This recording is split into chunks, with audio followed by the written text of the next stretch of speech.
Olá amigos, boa noite, bem-vindos ao canal Daniel Simões. Espero que estejam preparados mentalmente para este mergulho.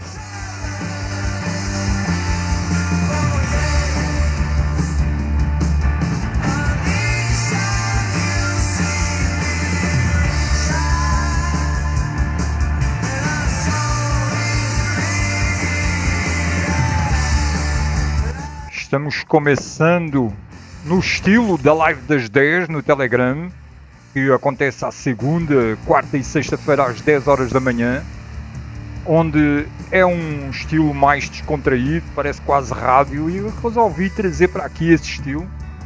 E como consegui ajeitar aqui a questão da qualidade da câmera, estou também trazendo imagem desta cara linda, né?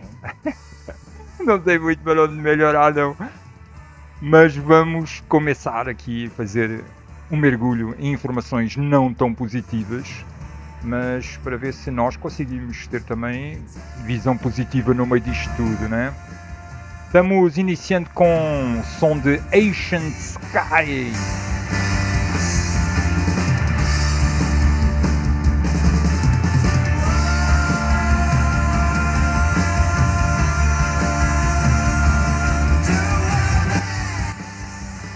E vamos então dar início, todos bem-vindos à live de hoje. Iremos falar um pouco sobre Fórum Económico Mundial, um pouco sobre a Agenda 2030, um pouco sobre eventos de tecnologias que têm vindo a acontecer para a instauração do controle tecnológico absoluto. Iremos olhar um pouco também a China. E vamos começar aqui com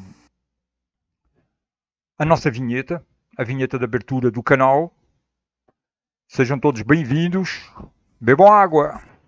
Opa, o que aconteceu aqui? Bebam água.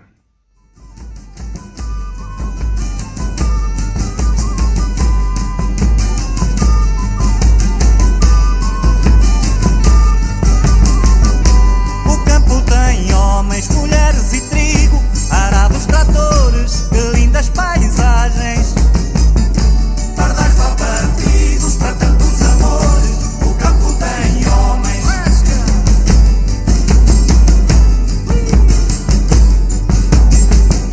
Tem gente valente, com padres de enxada, com muita perícia, se lança a semente. E é dura a jornada, para tanto polícia, tem gente valente.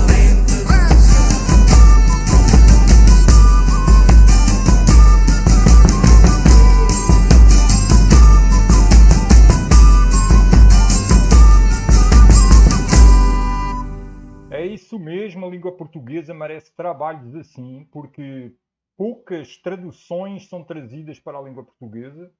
Existem muitos compartilhamentos de opinião, muitas visões sendo compartilhadas, mas traduções do que realmente está sendo feito, dito, escrito, planejado, isso pouco está sendo trazido, e é uma das coisas que eu tenho vindo a focar mais.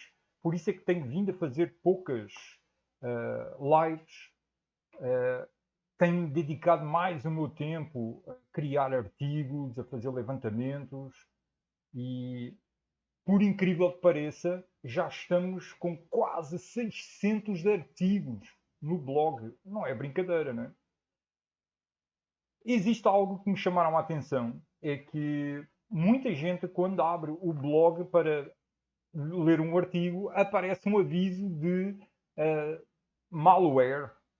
Ora, então, mas se o blog está alojado na Blogger de Google, como é que está perigo? Malware é a censura, né? É porque os caras não querem que as pessoas acessem ao tipo de informação que estou liberando, e então ficam com essas restrições todas, tanto no canal de YouTube quanto no blog. Mas é aquilo que eu sempre digo. É preciso ler para saber. Não acreditem em nada do que eu digo. Não acreditem em nada do que alguém diz. Procurem o máximo que puderem, o melhor que puderem, para se informar por vocês mesmos, lendo documentos. Às vezes mais vale ler um documento um texto, um artigo, do princípio ao fim, no dia, do que andar lendo títulos. Vamos iniciar aqui por esta publicação que foi feita hoje no canal Daniel Simões, onde está sendo declarado hoje a emergência zoossanitária devido à influência aviária no Brasil. Ora, o ridículo disto é que foram detectados 8 casos em aves silvestres. Espera aí, espera aí. Então, mas olha o tamanho do Brasil. Aí os caras declaram uma emergência zoossanitária a nível nacional, nem sequer foi na região, porque foram descobertas as aves no Espírito Santo, segundo o que eles dizem, né? No Espírito Santo e no Rio de Janeiro. E aí, como assim?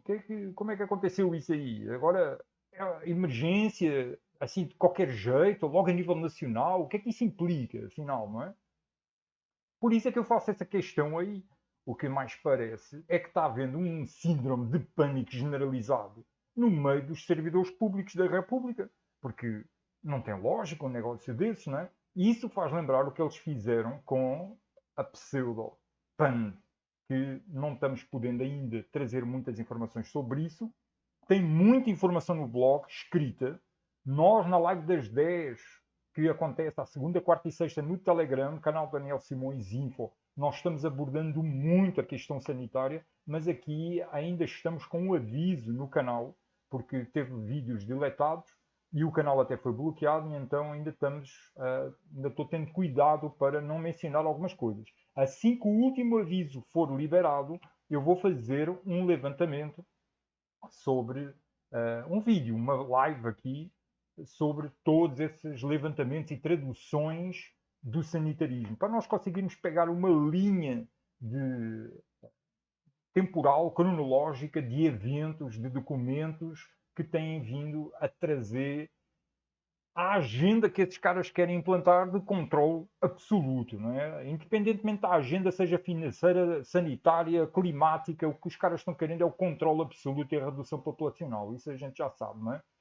Ora, o que é que aconteceu com simultaneamente não, há um tempo atrás, eu publiquei lá no Telegram uh, estes uh, estes pregões eletrónicos, são 2 pregões eletrónicos, que dizem, vamos aqui ampliar para conseguir ler, vocês conseguirem ler, vamos aqui ver, eles dizem aqui que este pregão eletrónico é para a contratação de uma empresa, e reparem, isto foi publicado no dia 3 de maio de 2023, e é a contratação de empresa para fornecer material para exercício simulado de emergência zoossanitária no estado do Acre. Ora, então, mas que sincronia, não é não? Os caras estão comprando, querendo fazer exercícios e agora surge aí, realmente, os caras, eu acho que eles são videntes, eles devem ser profetas, não é? Porque eles estão planejando um exercício simulado de emergência zoossanitária no estado do Acre para de 8 a 17 de setembro de 2023 e não é que acontece agora. Ora, os caras realmente estão assim à frente. Isto aqui é uma tecnologia mental, espiritual assim avançadíssima que está funcionando na República. Isto já tinha sido publicado algo semelhante no dia 6 de abril de 2023, um pregão semelhante, onde exatamente a mesma coisa, é um pregão para contratação de empresa, para fornecimento de materiais, para o exercício, o mesmo exercício simulado de emergência zoossanitária no estado do Acre, no período de 8 a 17 de setembro de 2023, isto no município do Cruzeiro do Sul. Se alguém mora no Cruzeiro do Sul, veja aí o que está acontecendo por aí, porque os caras querem fazer um exercício simulado. Parece que os caras estão fazendo o que é certo, não é? Porque estão se preparando para uma coisa que realmente aconteceu, não é? Ah, meus amigos, nós temos que ser um pouco sarcásticos no meio deste negócio todo, porque não dá, né? Não dá. É tipo o que aconteceu no 11 de setembro. Eu não sei se vocês se lembram, se toda a gente sabe disso, Mas quando aconteceu os ataques às Torres Gêmeas no World Trade Center, estava acontecendo exatamente exercícios da polícia e dos bombeiros para um ataque às Torres Gêmeas. Ora, mas que sincronia! Não é não? Incrível! Depois, uns anos mais tarde, eu não me lembro quantos anos foi depois, aconteceu um atentado num metro de Madrid e, sincronisticamente, estava havendo um exercício de polícia e de bombeiros para um ataque terrorista no metrô em Madrid. Ora, é incrível. Nós temos que confiar no sistema, porque o sistema tem uma visão para o futuro que prevê coisas acontecer. É incrível. Eles preparam-se para aquilo que vai acontecer. São pessoas extraordinárias. É tipo o evento 201, lembram-se? Do evento 201 que aconteceu em 2019, que previa, os caras fizeram exercícios, simulações de pseudopantes que iriam acontecer, né? E em 2020 começa uma pseudopan. Olha que incrível, não é não? Meu irmão, sei não. Vamos então saltar de assunto. Vocês preparem-se que a gente vai andar aqui a tocar num bocado de assuntos para conseguir abranger artigos que têm vindo a ser publicados no canal Daniel Simões. Na live passada, nós fizemos um levantamento de todos os artigos que foram publicados sobre o sistema financeiro aqui no blog. Desde janeiro. Foi uma live em tanto. Foi cerca de 2 horas de live sobre o sistema financeiro e foi assim uma viagem que vai lá vai, né? Um dos assuntos pelos quais nós não passámos, porque não, assim, já estava passado, né? Foi num artigo de 2019, foi sobre este assunto que está aqui, que hoje eu publiquei este artigo. Que foi interessante. Eu e o João da Taíde e o Tiago estávamos conversando antes da live, no dia anterior à live que fizemos no canal do Tiago, que é o canal Grande Estratégia. É um canal pequeno, mas está assim bem confortável e nós estamos a fazer uns vídeos lá, umas lives com umas conversas bem interessantes. E aí, de repente, a conversa começa a ir para esta questão, porque o João da Taíde já está mexendo nisso, e peguei e fui mostrar ao João um documento do BIS, que fala sobre isto mesmo. Ouro nazi passando pelo BIS durante a Segunda Guerra Mundial. E isso aí ergue uma série de questões. Aí eu mostrei para o João que desde 1930 até 1945, reparem bem, para quem não está antenado com datas, a Primeira Guerra Mundial começa em 1814. Desculpem, 1914. E termina em 1918. De 1918 a 1938, considera-se que é o período entre guerras. Em 1930 é quando o BIS é criado, ou seja, nesse período entre guerras. Em 1930, tem nazis na diretoria do BIS.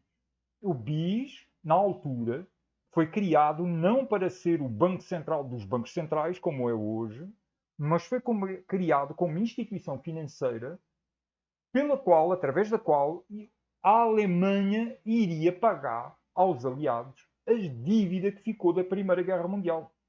Então, a Primeira Guerra Mundial, eu peço paciência para quem já está bastante familiarizado com este assunto, mas há quem não esteja, e é bom que a máxima quantidade de pessoas entenda como é que se chegou a isto que nós estamos vivendo hoje.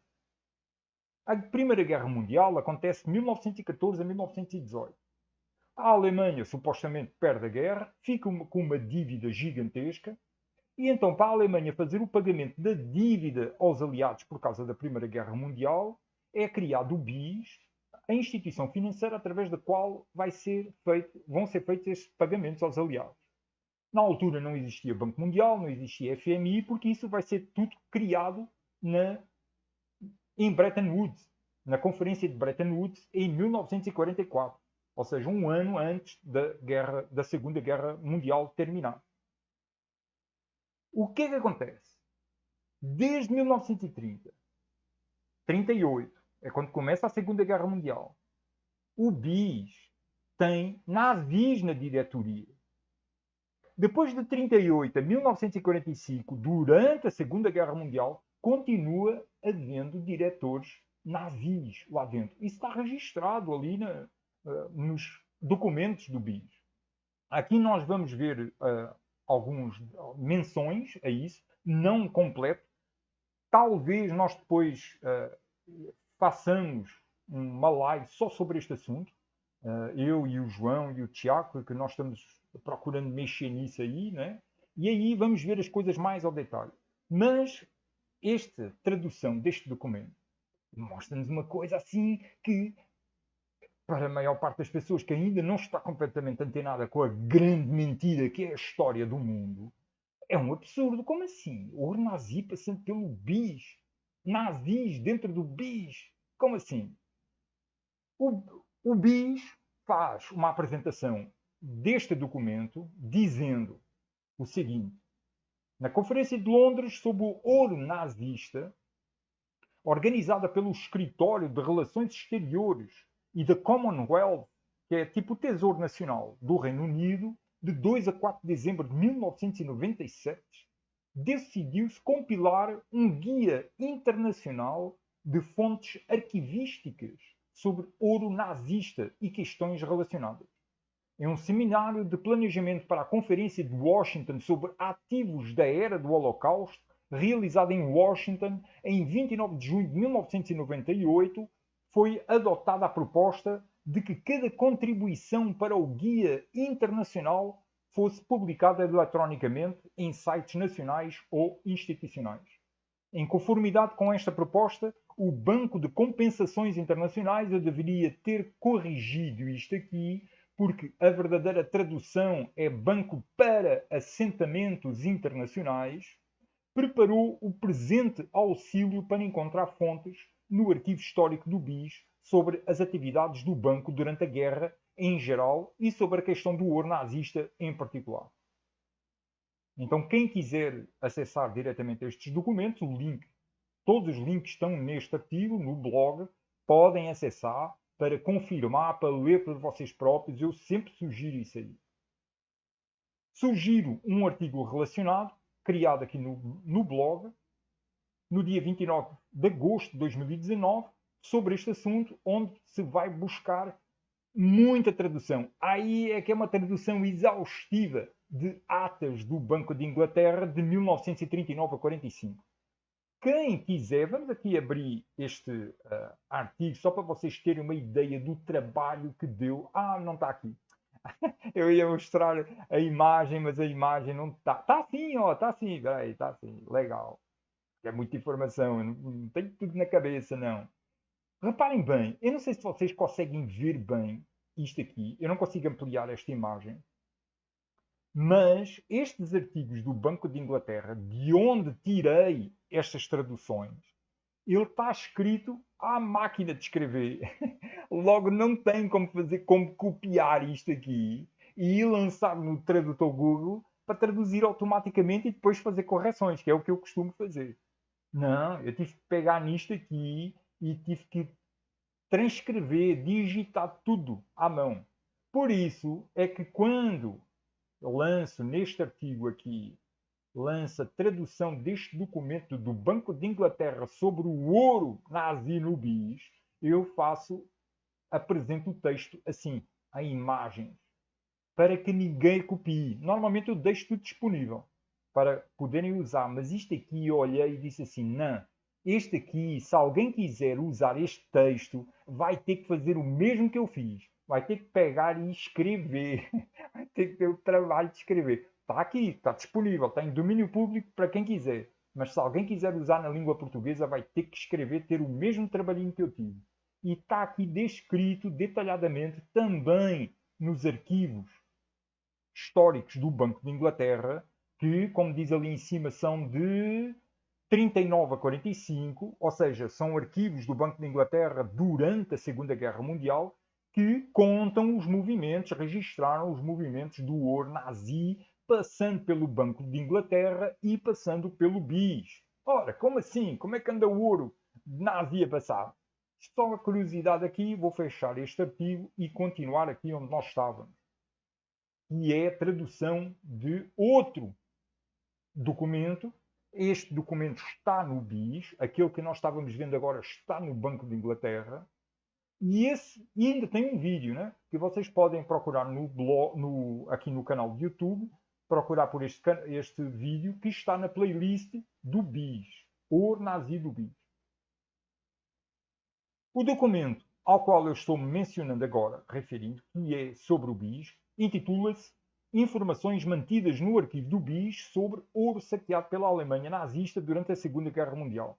Basileia, setembro de 1998. Quem quiser acessar ao original é só clicar aqui no link que vai direto para o documento. E o que diz esse documento?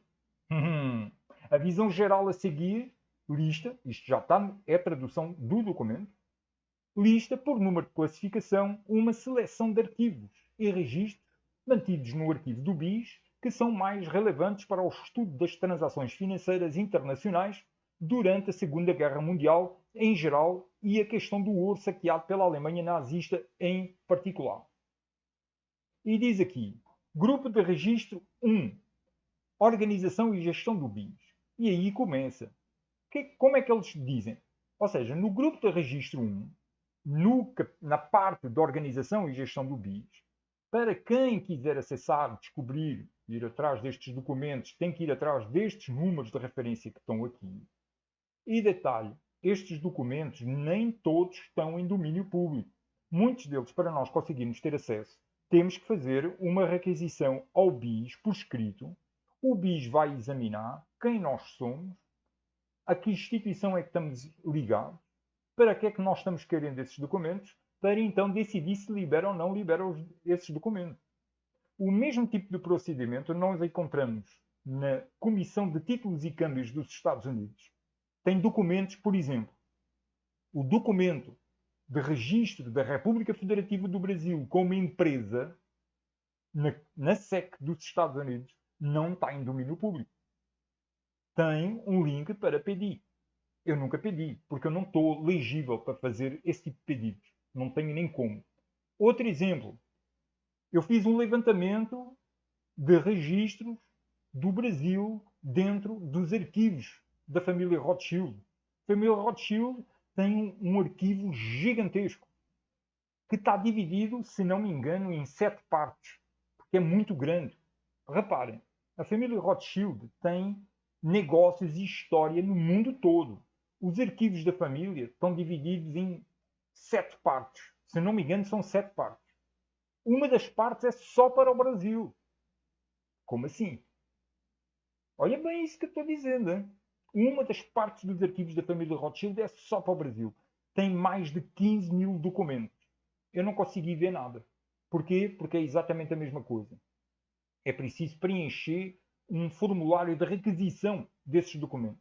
Eu enviei para algumas pessoas, entrei em contato com algumas pessoas, professores de universidades, de algumas instituições com quem eu tenho contato, para ver se eles conseguiam fazer esses pedidos. Até agora ainda ninguém me deu um retorno se conseguiram ou não conseguiram fazer, ter acesso, porque são 15 mil documentos. Imaginem que história do Brasil é que está sendo contada nesses arquivos da família Rothschild. Seria muito interessante que alguém conseguisse fazer o levantamento desses documentos para ver que história é essa aí. Não é? Só para vocês terem ideia, nesses formulários dos arquivos da família Rothschild, eu não consigo nem sequer terminar o formulário, porque não tem nem o que colocar lá em certos espaços, e então não consigo ter acesso. Não é? E isto aqui é a mesma coisa. Estes documentos aqui sobre o ouro nazi no BIS também está em alguns documentos que não estão em domínio público. Se vocês quiserem acessar, tentem. Vejam se conseguem. Se alguém conseguir, por favor, me diga, porque eu gostaria até de saber o que é que está escrito nesses documentos. Mas nós aqui, neste documento que está em domínio público, que foi traduzido para o blog, nós conseguimos saber pelo menos os títulos de alguns desses documentos. E os títulos são esses que estão aqui. Relatório sobre as operações do BIS, de novembro de 1939 a novembro de 1946. Ou seja, durante a Segunda Guerra Mundial e até após a Segunda Guerra Mundial. política bancária do BIS durante a Segunda Guerra Mundial. Lembrando que o BIS, neste tempo, ainda não era o Banco Central dos bancos centrais. O BIS teve para ser extinto de umas 2 ou 3 vezes ao longo da história, desde 1930. E o que é que aconteceu? A própria instituição reinventou-se dentro do sistema financeiro. E hoje ela é o Banco Central dos bancos centrais e tem esse poder todo que tem. Então, neste tempo, ele ainda não era o Banco Central dos bancos centrais. Era uma instituição financeira através da qual a Alemanha deveria supostamente pagar as dívidas aos aliados. Só que durante a Segunda Guerra Mundial ela estava servindo para quê, afinal? E aí descobrimos que o nazi estava passando por lá. Isso tudo é muito estranho, não é não? Não é estranho. Eu vou dar aqui um spoiler, talvez na live que irei fazer com o João da Taíde e com o Tiago. Eu vou dar um spoiler. A questão é que quem financiou a Alemanha foram os aliados. Nós vemos fundos de JP Morgan projetando dinheiro e ouro para o Reichsbank. Reichsbank, traduzido, é Banco do Reino. Banco do Reino da Alemanha. Por isso é que se chamava o Terceiro Reich. Era o Terceiro Reino dos nazis na Alemanha. Eu vi um vídeo agora há pouco tempo de alguém explicando porque é que era o Terceiro Reich, o que é que foi o Primeiro e o Segundo Reich. É interessante a gente pegar essas linhas todas para entender como é que hoje tem uma instituição financeira central no mundo. Está no topo do sistema financeiro. E é o Banco Central dos bancos centrais. Não é à toa esse nome. O que aconteceu continuando com o spoiler, o que aconteceu de financiamento dos aliados à Alemanha através da JP Morgan é exatamente a mesma coisa que nós vemos agora com outro tipo de mecanismos financeiros a acontecer com a China. E tem um bocado de gente dizendo, não, a China cresceu por causa das políticas internas e blá blá blá. Mas quando nós vamos fazer o rastreamento do dinheiro, que eu vou-vos mostrar isto aqui, no final aqui da live, ver aqui algumas coisas sobre a China, para nós podermos comparar depois com a Segunda Guerra Mundial, nós vamos ver que a China cresceu graças aos financiamentos, exatamente como a Alemanha, vindas do Ocidente, através de fundos de JP Morgan. JP Morgan continua sendo o banco através do qual grandes fundos passam para essas supostas nações inimigas, ou pelo menos opostas, não é? Opositoras aos Estados Unidos e ao Ocidente. Não é? É tudo um jogo. Quando nós seguimos o dinheiro, aí vemos o que é que está acontecendo. O mesmo poder imperialista que domina os Estados Unidos e a Europa é o mesmo que está por trás da China, escondendo-se atrás agora de uma nova bandeira, não é? Para parecer que é uma coisa diferente, quando no fim é tudo a mesma coisa. Continuando, este documento intitula-se Política Bancária do BIS, Operações em Ouro, de outubro de 1930 a dezembro de 1967. Aqui tem muita coisa. Aqui passa pelo movimento do ouro, nazi também. Política bancária do BIS durante a Segunda Guerra Mundial. Artigo 10 do Acordo de Haia. Isto foi uma das lives que eu já pensei fazer. Fazer a leitura do Acordo de Haia. Aquilo ali é um calhamaço, é muito grande. Mas quem sabe ainda a gente possa fazer isso. Bancos centrais dos Estados Bálticos. Depósitos de ouro, créditos nacionais do Báltico, de 1940 a 1967. Depois tem o grupo de registro 2. Bancos, arquivos de clientes dos bancos centrais do BIS. E diz o seguinte, e aqui é interessante. Os arquivos de clientes do sistema bancário, sério? Os arquivos de clientes do sistema bancário do BIS geralmente consistem em um chamado arquivo de política e um arquivo de rotina. O arquivo da pólice contém toda a correspondência relevante trocada com o cliente em questão, bem como os documentos da apólice que discutem as relações comerciais com esse cliente. Esses arquivos de política são preservados permanentemente. Os arquivos de rotina contêm todos os registros da rotina que documentam as transações bancárias regulares realizadas entre o BIS e o cliente em questão.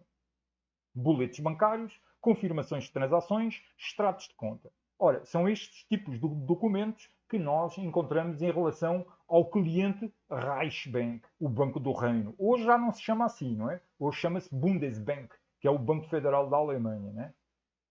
De acordo com a prática de arquivamento eficiente e com os requisitos legais suíços, aqui um parênteses, quando eles falam em requisitos legais suíços, está dentro daquilo que nós já tivemos lendo aqui no canal, que são os estatutos legais do BIS na Suíça. Ou o status, tem dois tipos de documento que nós fizemos essa leitura toda aqui no canal de YouTube. Tem os estatutos do BIS e tem o status legal do BIS na Suíça. Fizemos a leitura com análise sobre o que é que está lá escrito e uma das coisas que nós constatamos é que estes caras querem andar como deuses na Terra, praticamente sem tocar no chão. Não é? Eles criaram uma bolha legislativa, uma bolha até acionária. Eles possuem um sistema acionário diferente de todo o mercado do mundo. O BIS é um banco privado. Quem são os acionistas do BIS? Bancos centrais. 63 bancos centrais.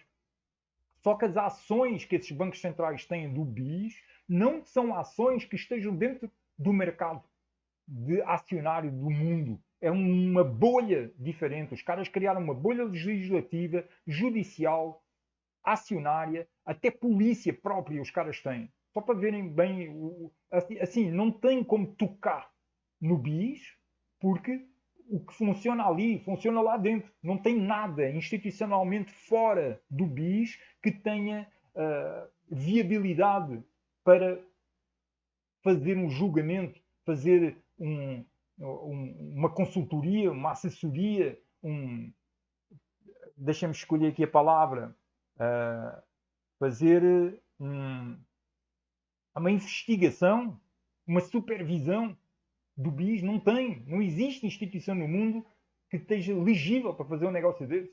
Os caras foram tão espertos que se fecharam numa bolha institucional, judicial e tudo. Até uma moeda própria eles têm, que é o SDR, Special Drawing Rights, direitos de saque especial, que é exatamente a mesma moeda usada pelo FMI ou pelo Banco Mundial quando querem fazer empréstimos para os países. Quando o Banco Mundial ou o FMI faz um empréstimo para os países, faz depósitos diretos dentro do Banco Central, esse dinheiro não é feito, esses depósitos não são feitos em dólar ou em real, não, é feito em SDR. Então, continuando aqui, de acordo com a prática de arquivamento eficiente e com os requisitos legais suíços, esses documentos de rotina são geralmente destruídos após 10 anos. Olha, são destruídos, não é? Pois é. Uma exceção a essa regra geral foi feita, no entanto, no caso dos arquivos de rotina do Reichsbank, o Banco do Reino, o Banco Central da Alemanha, que hoje se chama Bundesbank ou Banco Federal, e dos bancos centrais dos 3 Estados Bálticos.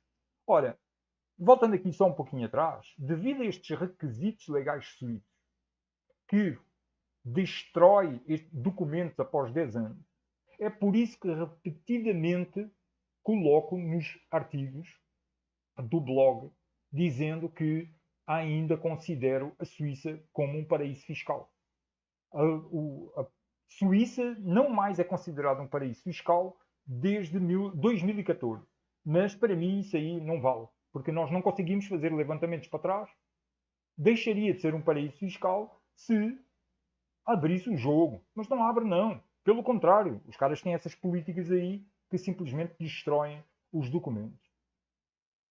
Continuando a tradução deste documento, diz: o relacionamento bancário do BIS com suas principais contrapartes do Banco Central durante o período de 1939 a 1945, ou seja, durante a Segunda Guerra Mundial, está documentado nos seguintes arquivos. E estes arquivos referem-se a diversos bancos centrais do mundo, de países que participaram da Segunda Guerra Mundial. Alguns destes países nem existem mais, como por exemplo a Jugoslávia. Tem aqui, qual foi? A Checoslováquia também não existe mais. Este Gdansk, que confesso, eu nem sabia da existência país aqui, tem Portugal e tem aqui embaixo o Brasil. Existem documentos, reparem, isto são documentos relacionados ao período da Segunda Guerra Mundial e existe também um arquivo referente ao Banco Central do Brasil. O grupo de registros 7, histórico do BIS. E é aqui, neste documento com esta referência, que nós vemos papéis pessoais de Paul Eschler. Paul Eschler, eu coloquei aqui entre parênteses retos, nazi, gerente-geral assistente do BIS, de 1935 a 45. Ora, vejam bem, este cara era um nazi que teve no BIS de 35 a 45. Ou seja, ele estava no BIS antes da Segunda Guerra Mundial começar e continuou lá até depois da Segunda Guerra Mundial. Diz aqui que contém a correspondência dele com o Banco do Reino da Alemanha e arquivos esquemáticos sobre temas variados, como o caso do ouro checo, os Estados Bálticos ou o reembolso de investimentos do BIS à Itália. O que é que será que estas cartas dizem? São estas informações que nós não sabemos. O ouro checo, eu vou aqui dar um spoiler, que nós vamos ler depois aqui um pouco mais abaixo. O ouro checo foi um daqueles movimentos que se veio a saber, veio a domínio público, que as tropas nazis roubaram o ouro do Banco Central da Checoslováquia e aí para enviarem o ouro para o Banco do Reino da Alemanha, enviaram esse ouro através do BIS e o BIS pegou nesse ouro e enviou para a Alemanha. Ora, como assim, meus irmãos? Só que isso aí veio a domínio público, mais tarde. Aí o BIS fez essa devolução. Houve uma devolução para a Checoslováquia deste ouro, que era de 3 toneladas e meia. 3.500 quilos. Nós vamos ver isso um pouquinho mais adiante. Mas este foi um que veio a domínio público. Quantos não veio a domínio público? O que é que aconteceu mais, né? O que é que está nestas cartas todas, nisto tudo aqui, né?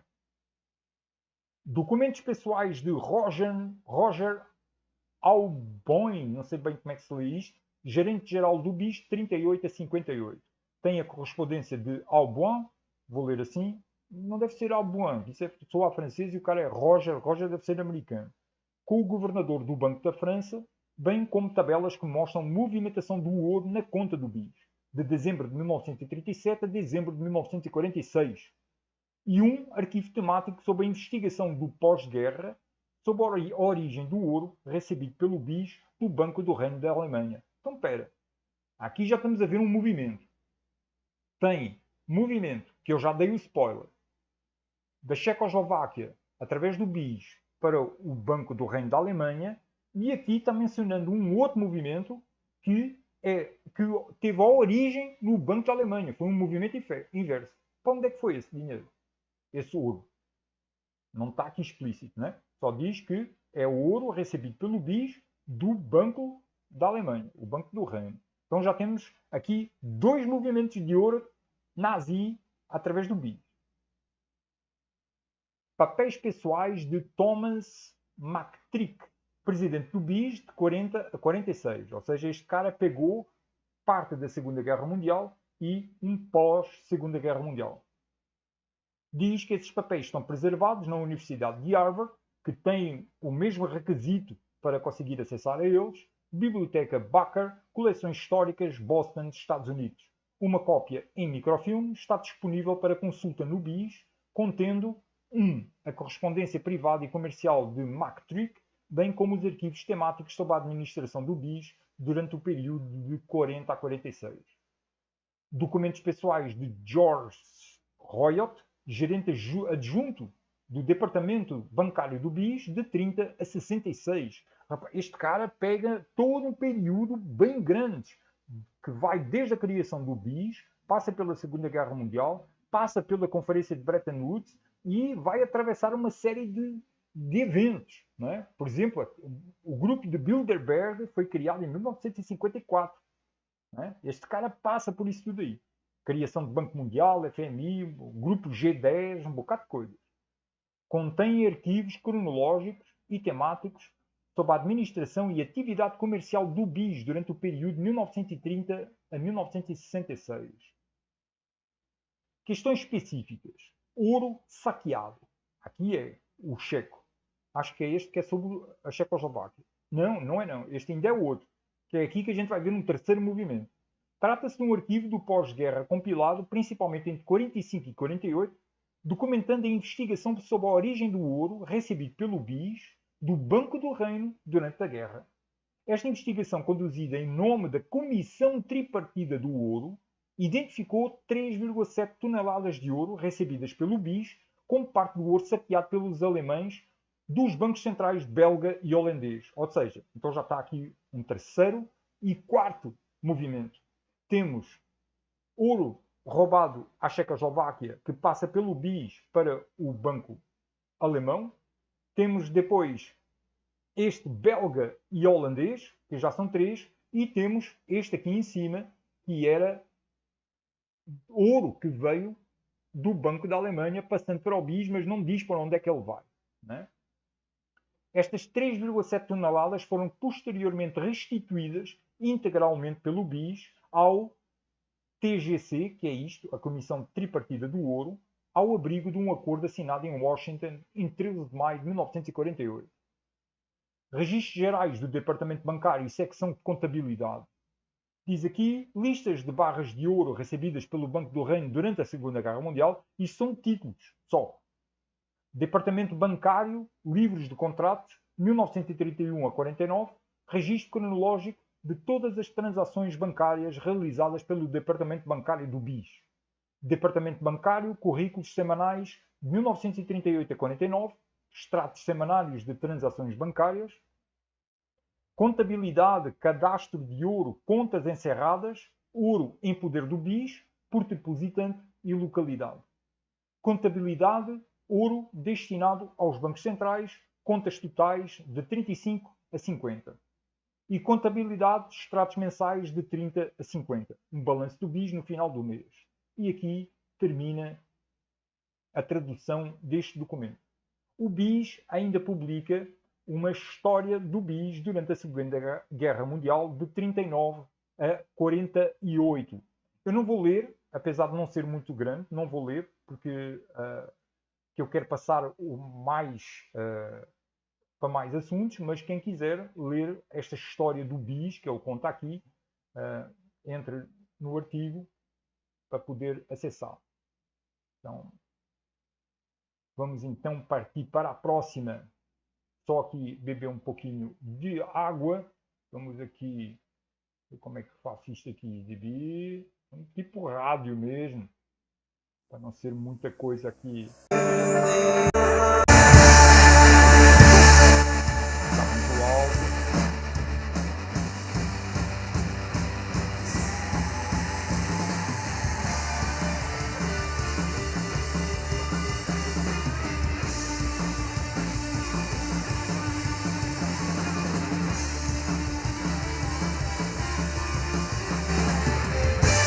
Bebam água, amigos, bebam água. E vamos dar continuidade aqui a mergulho profundo. Estamos fazendo uma viagem aí sobre a história do BIS. Não é por acaso que dou tanta atenção a essa instituição. Ela é o centro do sistema financeiro mundial e centro da agenda. A OMS está fazendo um bocado de coisa aí para a dominação mundial, mas precisa de dinheiro. E o dinheiro é regulamentado pelo BIS. Vamos em frente então. Continuando aqui. Não vou ainda conversar com vocês. Eu lá em cima disse que iria ficar atento à vossa conversa para interagir, mas se eu for interagir a live vai ficar grande demais e a minha garganta não vai aguentar. Então eu agradeço imenso aí a vossa presença, eu já venho conversar com vocês. Lembrem-se de apoiar o canal. Quem quiser apoiar o canal, os dados para apoio estão na descrição da live, com a conta bancária, 2 contas e a vaquinha. No dia 29 de abril de 2023, aconteceu o Dia da Biotecnologia da Suíça. Brasil e Portugal no centro de congressos da Basileia. Ora, a sede do BIS é na Basileia. Essa cidade aí é qualquer coisa, não é não? Fica na Suíça, cidade da Basileia. Já tenho diversos trabalhos que eu fiz sobre a Basileia, até a arquitetura, nós já estivemos vendo, arquitetura assim tendendo um pouquinho para o dark, para o negro. E aconteceu este Dia da Biotecnologia da Suíça. Aliás, só que continuando aqui sobre a Basileia foi onde aconteceu em 1895 o primeiro Congresso Internacional Sionista. Ora, aí a tradução de Bank for International Settlements, que é o nome do BIS, para português, é Banco para Assentamentos Internacionais. E assentamentos é o que Israel, os sionistas, fazem na Palestina. Quando nós vamos ver traduções desse nome, Bank for International Settlements, para português, nunca vemos assentamentos. Mas settlements é assentamentos. A tradução que nós vemos desse banco é banco para compensações internacionais, banco para liquidações ou banco para pagamentos internacionais. Nunca colocam assentamentos. Por que será? Bom, continuando aqui, o Dia da Biotecnologia da Suíça.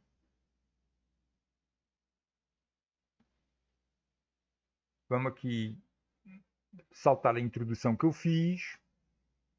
E este é a capa do site deles. Desculpem, enrolei-me todo. Os registros de participantes mostram-nos que o evento aconteceu nos anos 2013, 14, 15, 16, 17, 18, 19, 21 e 23. Estando agendado para 2024, como veremos mais adiante. Teve participações do Brasil. Espera aí, que aqui o meu mouse está ficando doido. Começa aquelas coisas técnicas, vamos ver. Parou de funcionar o mouse. Olha aí. Tá, sabotagem, é?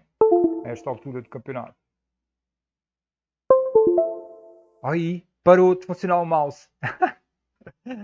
Como assim? Como assim, cara? A meio da live, hein? É por acaso? É? Participações do Brasil e de Portugal por ano. 2023. Como assim? Espera aí que nem eu estou entendendo bem o que é que está aqui. Ah, está aqui. Não, está aqui. Isto são empresas portuguesas e brasileiras que participaram neste evento de biotecnologia na Suíça, na cidade da Basileia. Então, em 2023 participaram imensas empresas portuguesas e brasileiras, têm aí o nome delas todas. Não são conhecidas, mas em 2023 participou a Anvisa. Foi António Barra Torres, diretor da Anvisa, participar. Teve também o Instituto Nacional de Propriedade Intelectual.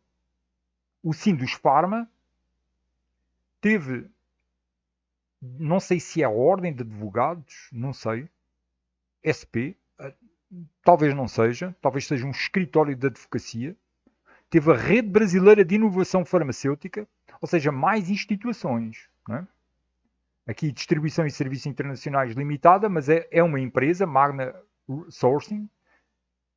E depois teve aqui diversas empresas. Em Portugal teve mais empresas, mas teve esta instituição, Associação Europeia de Estudantes Farmacêuticos. Teve também esta ABITIF, Associação Brasileira de Indústria de Insumo Farmacêutico. Isto trabalhando para controle, biotecnologia. 2021 participou apenas uma empresa portuguesa. 2019 teve uma empresa portuguesa e nos outros anos não teve nenhuma empresa, nem sequer portuguesa ou brasileira. Então os portugueses e os brasileiros começaram a participar deste evento há pouco tempo. O Dia da Biotecnologia da Suíça de 2023 aconteceu de 24 a 25 de abril no Centro de Congressos da Basileia, na Suíça. São 25 anos de grandes inovações biotecnológicas suíças, dizem eles. A maioria desses destaques foram alcançados, isto aqui já é a tradução do documento, em colaborações internacionais que beneficiam pacientes em todo o mundo. Eles não representam uma lista abrangente, mas sim uma seleção que enfatiza a diversidade de modalidades que foram desenvolvidas ao longo do tempo e a ampla gama de necessidades médicas que ajudam a atender. Vou fazer aqui um pequeno parênteses. Quem tem acompanhado a live das 10 no Telegram, que acontece segunda, quarta e sexta às 10 horas no canal Daniel Simões Info, tem vindo a acompanhar as publicações que têm vindo a ser feitas no Diário Oficial da União sobre organismos geneticamente modificados e processos de biotecnologia. E o negócio não é brincadeira, meu irmão. Até porcos alterados geneticamente encontramos lá registrados. A quantidade de milho, a quantidade de soja.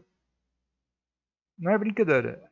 Desde animais, plantas, tudo alterado geneticamente. Eu não sei realmente como é que nós vamos conseguir, no meio disto tudo, daqui a um tempo, encontrar alguma coisa que seja natural. Temas dos painéis de discussão. Aqui, aí vou só ler o título dos painéis para nós termos uma ideia do que é que anda a ser debatido lá fora. Mais um parênteses. Uma coisa que nós temos também visto nessas publicações do Diário Oficial da União é que é muita gente, são muitos servidores públicos tendo autorização para deslocação fora do país, para se ausentar do país e vão para estes eventos. E aí ficam 7 dias na Suíça, ficam 15 dias na Alemanha, ficam e andam por aí, vão para os Estados Unidos. E isso é o quê? É aquilo que eu digo que é o glamour. É o glamour. Os caras querem a coisa chique.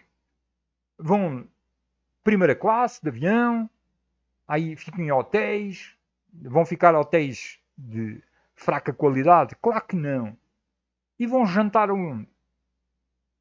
E como é que viajam lá dentro dos países? Tudo pago. Está lá discriminado nas publicações do Diário Oficial da União. Tudo pago. Ou pela República Federativa do Brasil ou pela organização do evento. Agora digo uma coisa. A pessoa está trabalhando no lugar. Eu estive vendo em levantamentos que estou fazendo ainda para um artigo longo, daqueles que demora a ser feito o levantamento, trabalhadores, funcionários públicos da Anvisa recebendo perto de 25 mil reais por mês. Aí andam nestes eventos, nestes glamour.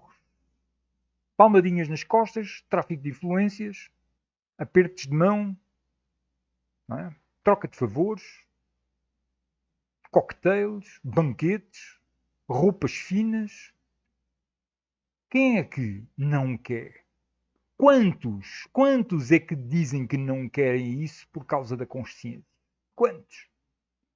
São aqueles que eles dizem, estes caras aqui dizem que são os otários, né? Otário. Está perdendo a oportunidade de ser alguém, de ter sucesso na vida, né? Tudo pago pela República Federativa do Brasil. Ou seja, tudo pago pelo povo brasileiro. Né? E isto só a nível do Brasil, né? E tudo passeando lá fora.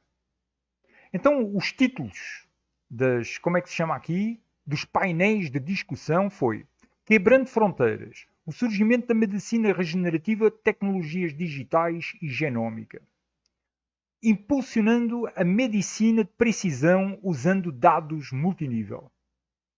Oportunidades de digitalização no sistema de saúde. Isto é o quê? Nós temos visto. Digitalização no sistema de saúde é controle tecnológico da população. Relevância e benefícios da escolha de dados dos cidadãos. Lá está. Né? É a recolha de dados dos cidadãos. E inclui cidadãos saudáveis. Ora, os caras querem fazer levantamento de dados dos cidadãos saudáveis. As 4 dimensões da contribuição da Suíça para os sistemas de saúde em todo o mundo. Como a biotecnologia suíça pode permanecer competitiva em um ambiente desafiador para financiamento e parceria em estágio inicial. Lá vem. Temos aqui a ver uma esfera biotecnológica e estamos a ver que para isso precisa financiamento. E o financiamento vem de onde? Dos bancos, do sistema financeiro. Quem regulamenta e supervisiona o sistema financeiro? O BINS. Cluster, que por acaso, fica exatamente na mesma cidade onde este evento aconteceu. E acontece. Irá acontecer em 2024, segundo a agenda. Cluster Suíça, novos caminhos e oportunidades. Tendências na intensificação de processos para biomanufatura. Associação Suíça de Biotecnologia. Capítulo de Biotecnologia Industrial. Soluções para desafios industriais globais. Reparem, meus irmãos, a solução para eles nunca está na natureza. A solução para a saúde nunca está na natureza. O ser humano não é visto como um ser natural. Escalando para o crescimento. Como ter sucesso em navegar pelos principais marcos como financiamento, lá vai, dinheiro sempre é preciso, IPO, configuração operacional e lançamento, que definirão seu futuro. O seu futuro é o futuro, o seu futuro aí, que você que está ouvindo, e o meu, né? Isso, se nós alinharmos com isso. Se nós não alinharmos com estas coisas, que futuro nos estará reservado? Como é que nós vamos conseguir viver em sociedade se começarmos a dizer não a tudo isto? Hein? Digitalização do dinheiro, digitalização do sistema de saúde, controle de ir e vir, biometrias. Prepare-se para o sucesso. Aí, prepare-se para o sucesso. O que os últimos 25 anos nos ensinaram sobre o futuro da inovação biofarmacêutica.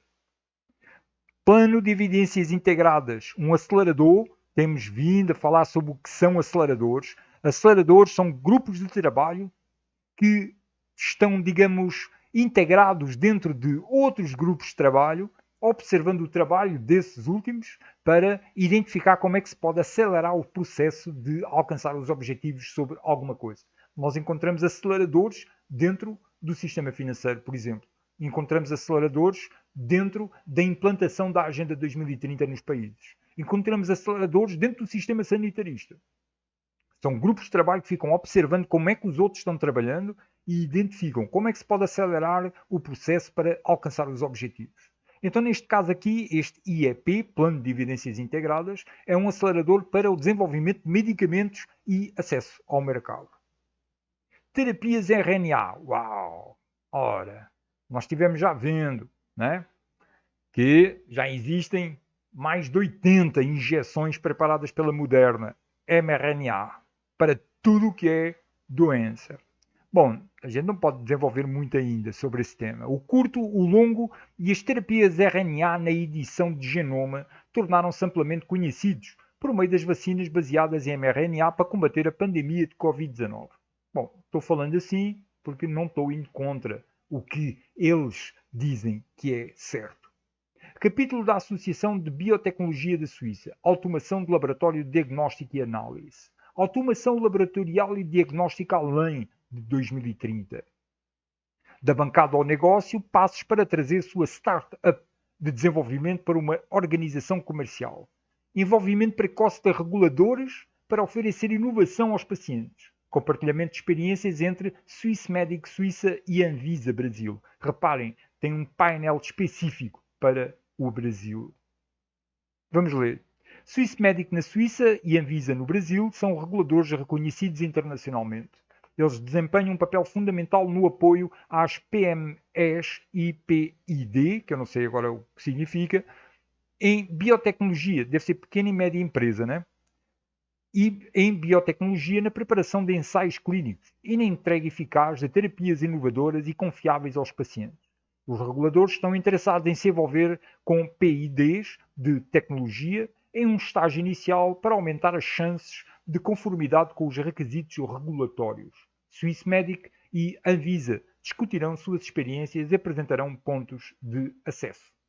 Ora, a Anvisa está lá, teve algum servidor público que teve tudo pago para ir viajar para a Suíça. Sistemas microfisiológicos e modelos 3D in vitro avançados como ferramentas para a descoberta de medicamentos pré-clínicos inovadores.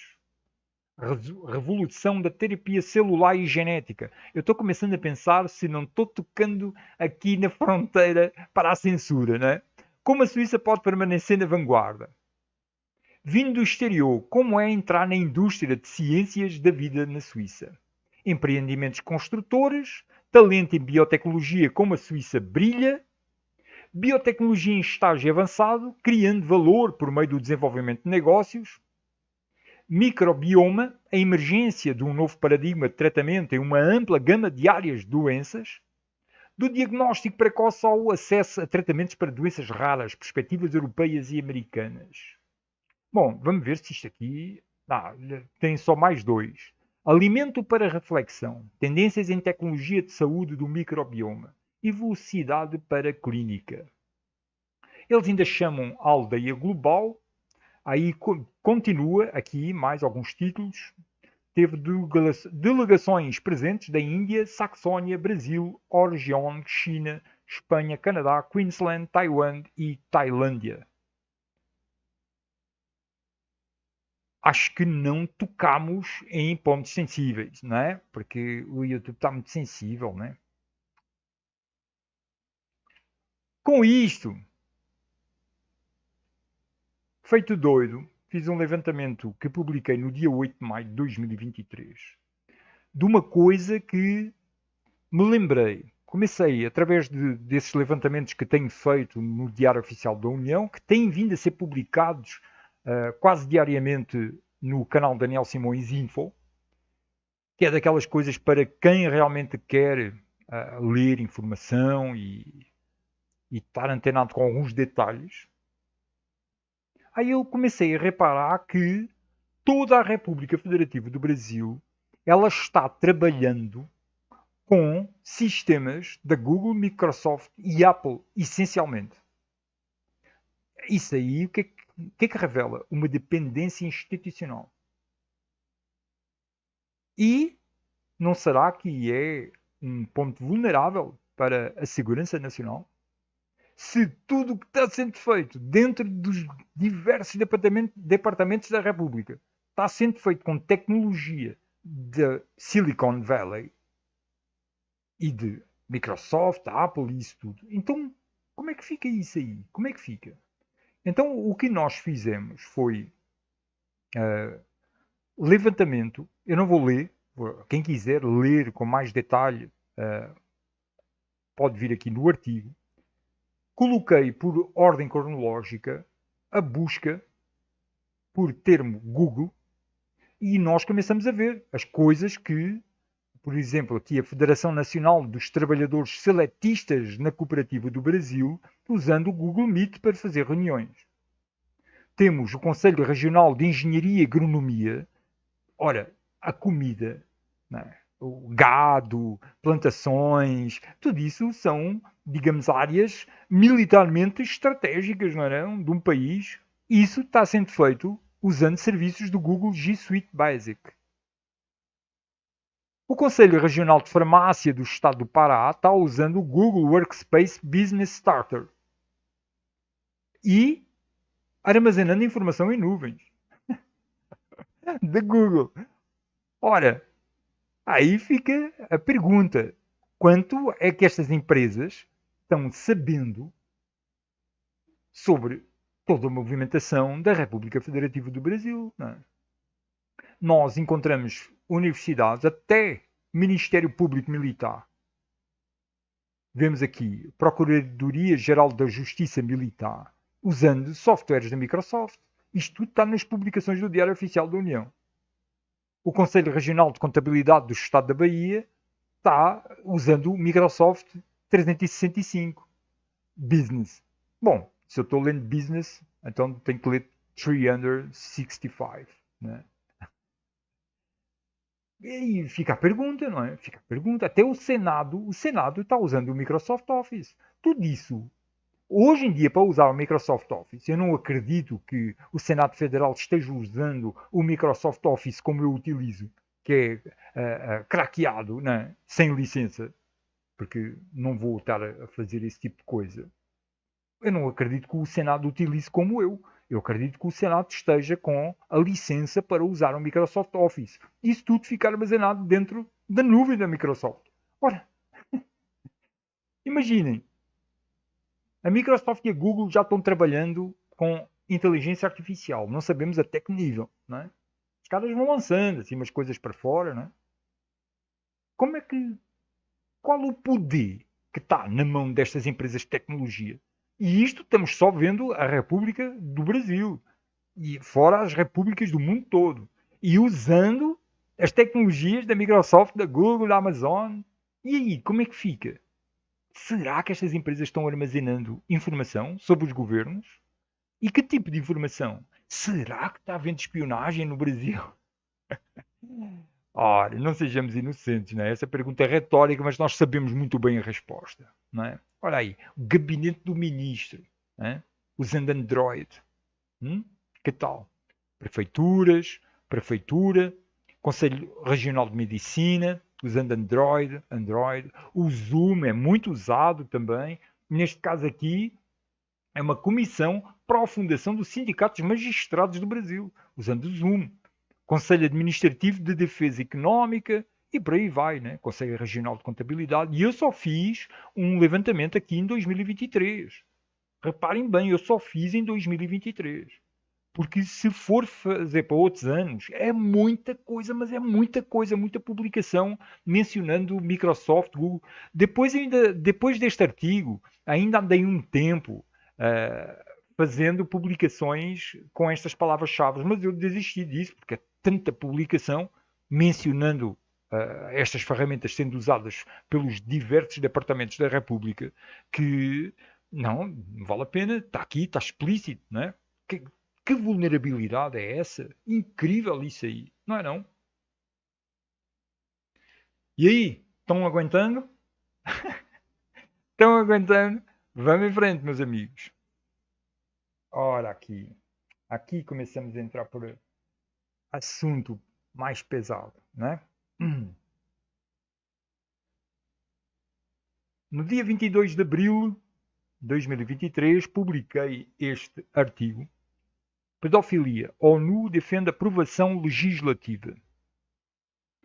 E neste documento da ONU,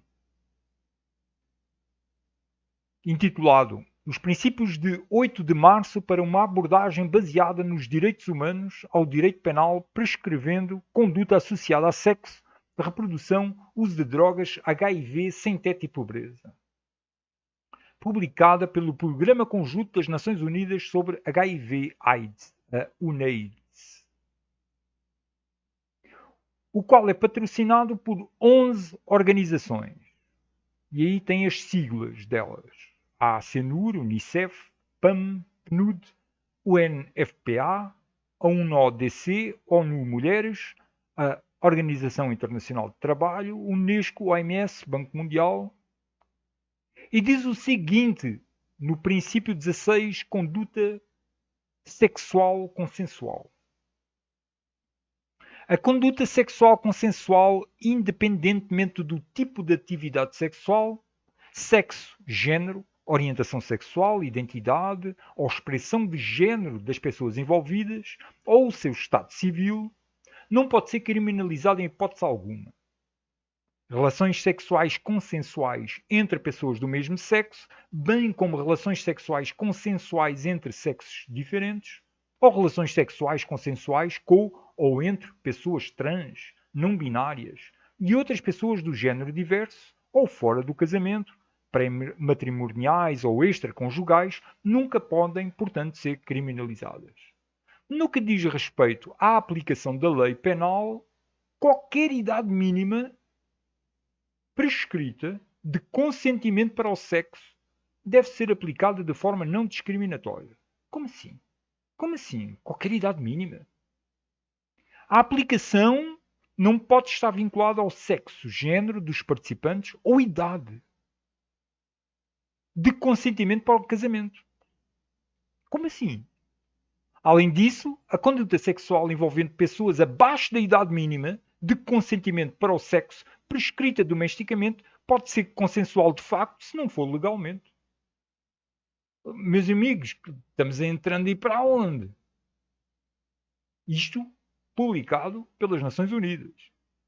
Nesse contexto, a aplicação da lei penal deve refletir os direitos e a capacidade dos menores de 18 anos de tomar decisões para o envolvimento em conduta sexual consensual e seu direito de ser ouvido em assuntos que lhes digam respeito. Menores de 18 anos. Quando eu morei na Holanda, os caras estavam tentando lá legalizar que a idade mínima para sexo consensual, legal, fosse de 12 anos de idade. Não sei se já conseguiram. De acordo com as suas capacidades evolutivas e autonomia progressiva, os menores de 18 anos devem participar das decisões que lhes digam respeito, tendo em conta a sua idade, maturidade e melhores interesses e com atenção especial às garantias de não discriminação.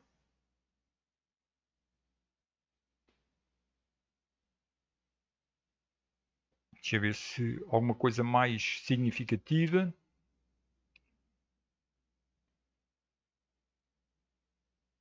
Meus amigos, nós estamos caminhando para uma sociedade pedófila. Isto já tinha sido previsto pelo Aldous Huxley, ou talvez não previsto, mas avisado, e nós estamos vendo para onde é que o negócio está caminhando, né? Espera aí que eu tenho a impressão que eu coloquei aqui... Não, não coloquei não. Porque tem um outro documento que foi publicado pela Unicef, e eu procurei agora, eu não sei onde é que ele está. Antes da live, eu pensava que ele estava aqui no meu computador, que também está mencionando as mesmas coisas. Depois eu vou procurar o documento e vou fazer uma tradução e artigo sobre ele. Porque esses caras, a nível institucional globalista, estão mexendo nisso aí. Os caras estão querendo criar uma sociedade verdadeiramente demoníaca. Vamos em frente, meus amigos. No dia 4 de maio de 2023. Feito doido, mais uma vez, fui contar a quantidade de empresas e instituições que são parceiras do Fórum Económico Mundial e fui ver quais são as brasileiras e portuguesas. Contei 1097 parceiros do Fórum Económico Mundial. Isto em maio de 2023. Este número tem vindo a crescer. O primeiro levantamento que fiz eram 700 e tal empresas e instituições parceiras do Fórum Económico Mundial. Depois fiz um outro, que eu tenho aqui embaixo, né? Já vamos ver qual era, e o número tem estado a crescer. Atualmente são, ou seja, em maio de 2023, em 4 de maio de 2023, eram 19 empresas e instituições brasileiras e 5 portuguesas. Está aqui, ó. 2020 eram 625 parceiros, 2021 739, 2022 871 e 2023 1097. Tem alguns que saem e entram novos. Tem outros que permanecem. Tem artigos relacionados aqui. As 19 empresas e instituições brasileiras que são parceiras do Fórum Económico Mundial revelam muito sobre o que está acontecendo aqui no Brasil. Tem a AEG, a Apex Brasil, Brazilian Trade and Investment Promotion Agency, que é a agência de promoção do investimento e comercial brasileiro, Banco Bradesco, Banco BTG Pactual, Banco Safra Brasil, Eletrobras, URB, Itaú Unibanco, J Safra Grupo, o Grupo J Safra, JBS, GHSF, a Natura, a Petrobras. Ora, a Petrobras. Pinheiro Neto de Advogados. Este Pinheiro Neto de Advogados é o cara que assina a Petrobras na Comissão de Títulos e Câmbios dos Estados Unidos, na SEC. São os advogados que assinam a República Federativa do Brasil na SEC. Randon Companies, Suzano, a Único e a Val. Ora, o que é que se há de esperar do negócio destes? Hein? Detalhe. O Banco Bradesco e o Banco Itaú são 2 dos 4 bancos comerciais referência no BIS. O BIS é constituído por bancos centrais. São 192 bancos centrais. Se não estou em erro, 191, 192, exato, bancos centrais, que fazem parte do BIS. 63 bancos centrais desses são acionistas do BIS. Mas as regulamentações que são criadas dentro do BIS, para ver como é que elas estão sendo aplicadas dentro dos países a nível de relação com o público em geral, precisa de ter bancos comerciais como referência para fazer medição do que está acontecendo. O Itaú e o Bradesco são 2 dos 4 bancos de referência dentro do BIS. Os outros 2 são o Caixa e o Banco do Brasil. E eles são membros do Fórum Económico Mundial.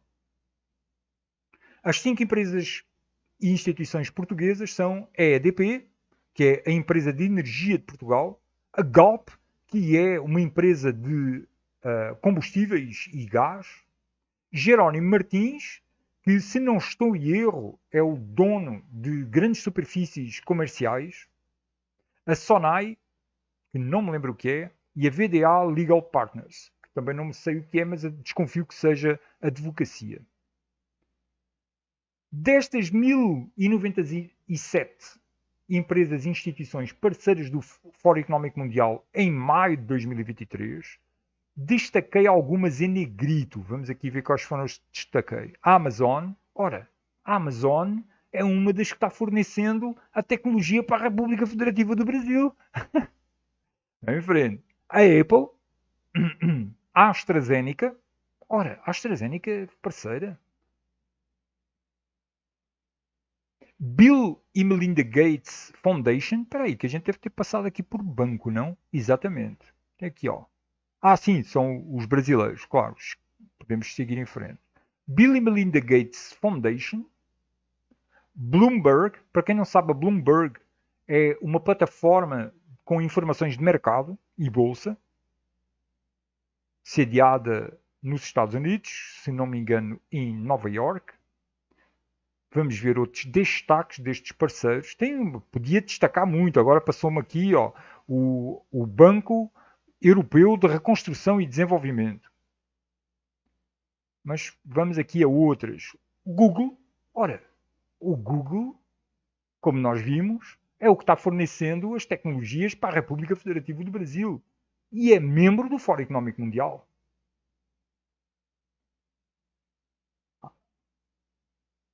Mais. Johnson & Johnson, fabricante de injeções genéticas. Ainda há pouco eu mencionei este aqui, o JP Morgan, que fez financiamentos dos aliados para os alemães, nazis, e hoje faz altos fundos, imensos fundos, para a China. LinkedIn, Meta, que é o Facebook, é o WhatsApp, Microsoft, que é um dos fornecedores de tecnologia para a República. Então reparem, nós já passámos pelas 3 grandes empresas de tecnologia que fornecem ferramentas tecnológicas para a República Federativa do Brasil funcionar. Sem a Microsoft, a Apple e a Google, a República Federativa do Brasil funciona como? Porque é isso que nós estamos vendo pelos registros das publicações no Diário Oficial da União. E eles são membros do Fórum Económico Mundial. A Moderna, também outro laboratório fabricante das injeções genéticas. Nestlé, que está secando fontes de água, lençóis freáticos aqui no Brasil. O New York Times, que é uma referência mundial. Pfizer. Sem surpresa, né?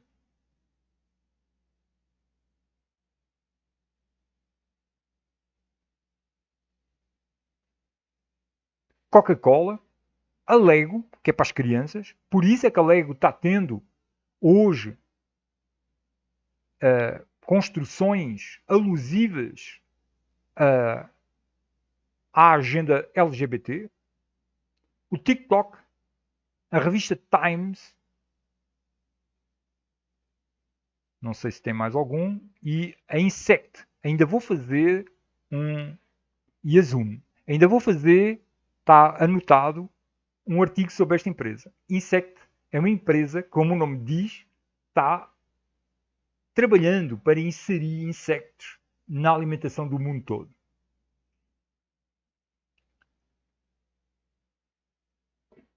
Isto leva-nos à lista de participantes brasileiros no Fórum Económico Mundial de 2017 a 2023. Quando nós fazemos este levantamento, tem imensos aqui. Quem quiser ver quem são os participantes desde 2017 no Fórum Económico Mundial, eles são reveladores. Por exemplo, Paulo Guedes participou. Aqui saltou logo aqui à vista, né? Marta Suplicy, Marina Silva, e aí? Um bocado deles, né? A gente vê aqui, começa muitos deles, ó, o Bolsonaro.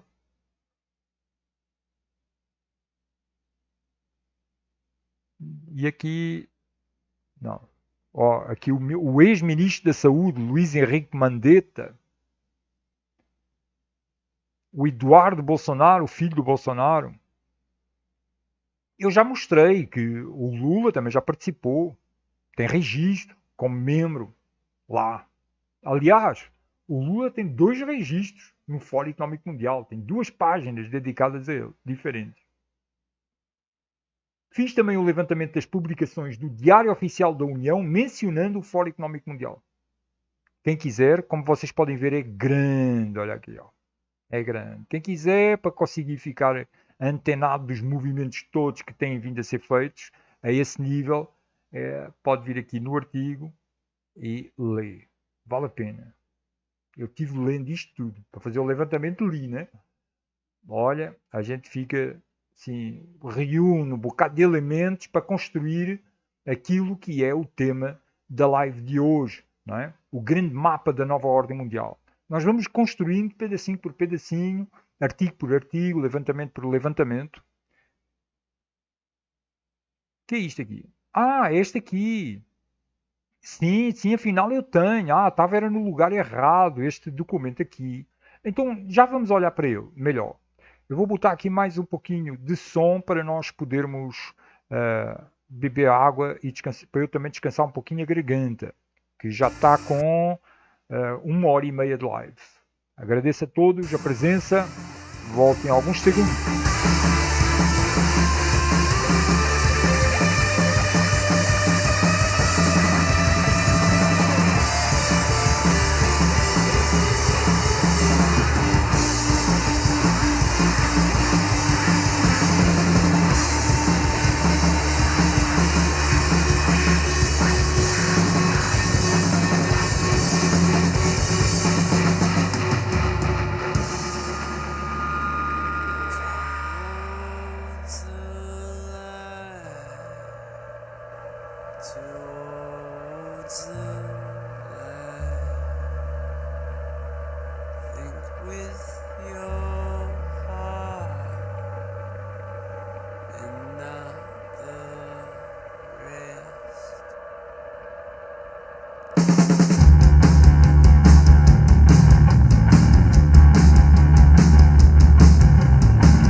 Meus amigos, haja fôlego para nós mergulharmos. Isto aqui não é só uma questão de informação, né? É questão também energética. Haja fogo. Dou os parabéns a todos os que se mantêm atentos, acompanhando estas informações, porque não é fácil.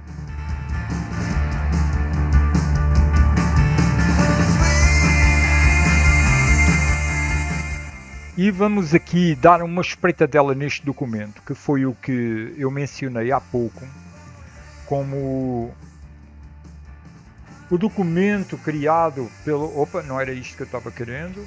O documento criado pela Unesco, pelas Nações Unidas, aliás.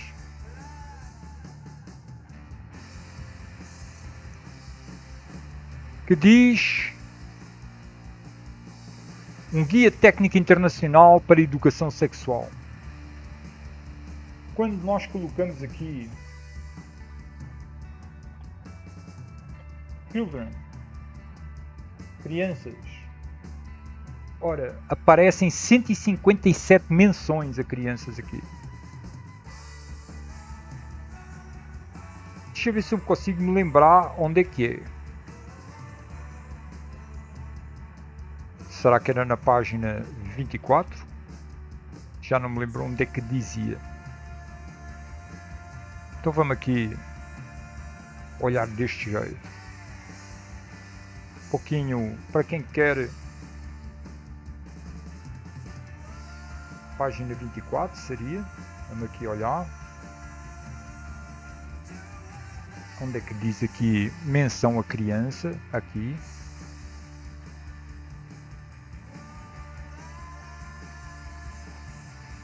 Vamos ampliar para conseguir ler melhor.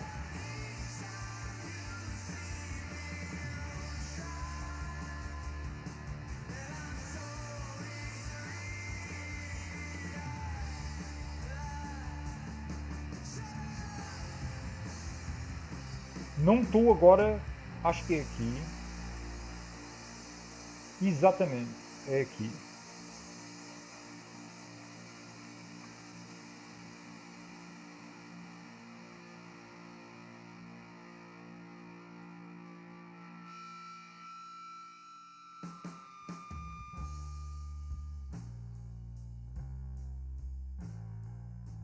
Eles mencionam. É incrível. A live ela diminui um pouquinho de movimento e o povo não aguenta. Tranquilidade mental, meus irmãos. Não precisa ser sempre muito movimento.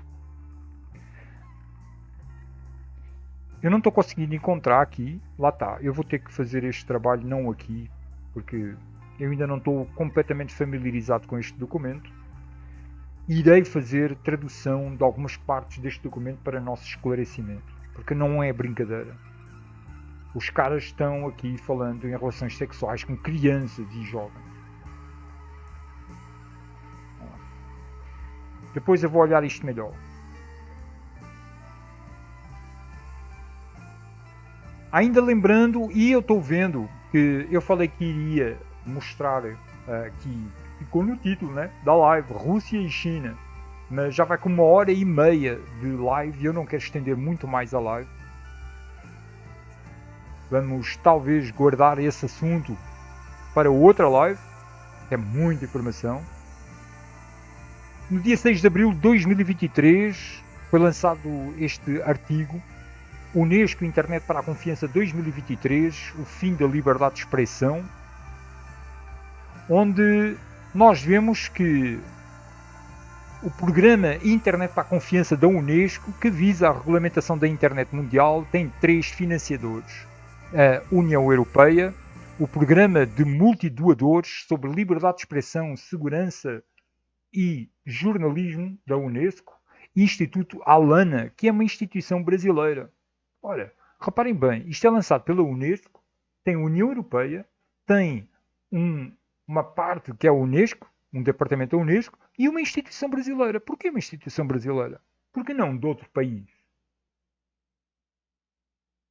E apresenta-se do seguinte modo: rumo a diretrizes para regulamentar plataformas digitais de informação como um bem público. Essencialmente o que eles querem é controlar a liberdade de expressão, né? Dizem eles que é um diálogo global para orientar a regulamentação da internet em todo o mundo. Ora, regulamentar a internet? Como assim? Regulamentar a liberdade de expressão, que deixa de a ser a partir do momento que é regulamentada. Isto aconteceu de 21 a 23 de fevereiro na sede do Unesco, em Paris. E a Unesco organizou em Paris a conferência Internet for Trust para discutir um conjunto de rascunhos de diretrizes globais para a regulamentação das plataformas digitais para salvaguardar a liberdade de expressão e o acesso à informação. Então, mas espera aí. Se os caras estão criando um rascunho de diretrizes globais, porquê que tem uma instituição brasileira? Tem a União Europeia, tem a Unesco e uma instituição brasileira. Porquê isso aí? Foram mais de 4.000 participantes e mais de 20 eventos paralelos ao evento principal. Os palestrantes brasileiros foram Santiago Irazabal Mourão, presidente da 41ª Conferência Geral da Unesco. Filipe Neto, o youtuber e influencer. Como assim? Patrícia Campos Melo, repórter e colunista da Folha de São Paulo. A Folha de São Paulo, nós vimos que a diretora do Centro de Estudos para a América Latina do Conselho de Relações Externas dos Estados Unidos já foi uma colunista da Folha de São Paulo, que era a Júlia Zweig. Quando o Bolsonaro foi ao Conselho das Relações Externas para receber a bênção, digamos assim, para ser presidente, já não foi recebido por a colunista da Folha de São Paulo, que já estava lá, como é o nome dela? Agora não me estou lembrando, que é uma mexicana. Mas durante muito tempo, até 2015, se não estou em erro, quem foi a diretora, que era companheira sénior de David Rockefeller. Olha o título que ela tinha lá dentro, no Conselho das Relações Externas. Ela era companheira sénior de David Rockefeller no departamento do Centro de Estudos para a América Latina. Demi Genchko, especialista em internet e tecnologias ligadas à mesma. Este cara aqui, eu não sei até que ponto é que os brasileiros conhecem este cara, mas este cara é um dos principais responsáveis pela entrada e desenvolvimento da internet aqui no Brasil. Luís Roberto Barroso, ministro do STF. Então tem aqui descrição de quem são eles. Ora, este cara aqui é exatamente o cara que precisa ser ouvido para a regulamentação da internet, né? Está-se mesmo a ver, né? Incrível, não é? Bizarro, bizarro. A colunista da Folha de São Paulo, este cara aqui, especialista em internet e tecnologias ligadas à mesma, e o ministro do STF. Incrível, não é? Todos os palestrantes estão aqui descritos. Teve apoiadores, os doadores de dinheiro aqui, diversos países doando à União Europeia, e fiz um levantamento também sobre o Instituto Alana. Estes caras estão querendo censurar a liberdade de expressão na internet através da regulamentação global da internet. Nós vemos então que tudo está alinhado dentro da Agenda 2030. Tudo. Estes são os apoiadores desse Instituto Alana, alguns programas, né? Programas do Instituto Alana. E nós vemos tudo alinhadinho com a Agenda 2030. Não é? Ou seja, é um ciclo vicioso. A cobra mordendo o rabo. Quero apenas destacar ainda este artigo do dia 3 de abril de 2023, onde nós vimos, através de publicações no Diário Oficial da União, soja e milho brasileiros alvos de CRISPR-Cas9, que é uma tecnologia de edição genómica de genes. O Ministério da Ciência e Tecnologia pede a revisão da regulamentação.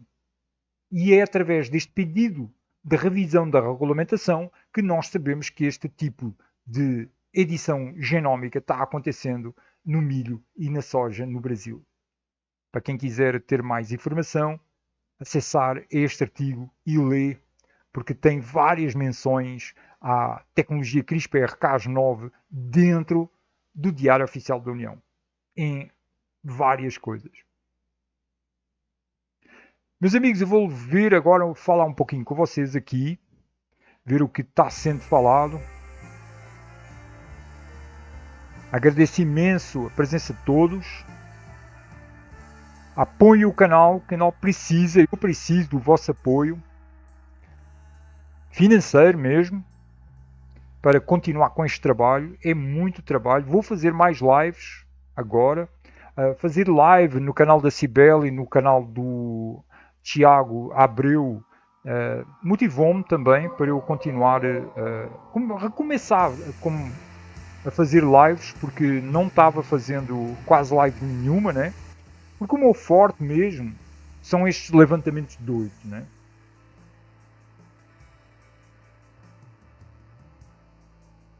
O Luís Lapa está dizendo que o áudio está baixo. Não sei, porque está baixo. Talvez foi porque quando eu estava com o micro longe da boca, talvez fosse isso, né? Porque agora que está mais próximo já deve ser som está baixíssimo. Bom, espero que tenha melhorado. Françoise Van de Sande está dizendo que o volume do som está bom aqui. Então vejam lá se não conseguem aumentar, porque eu acho que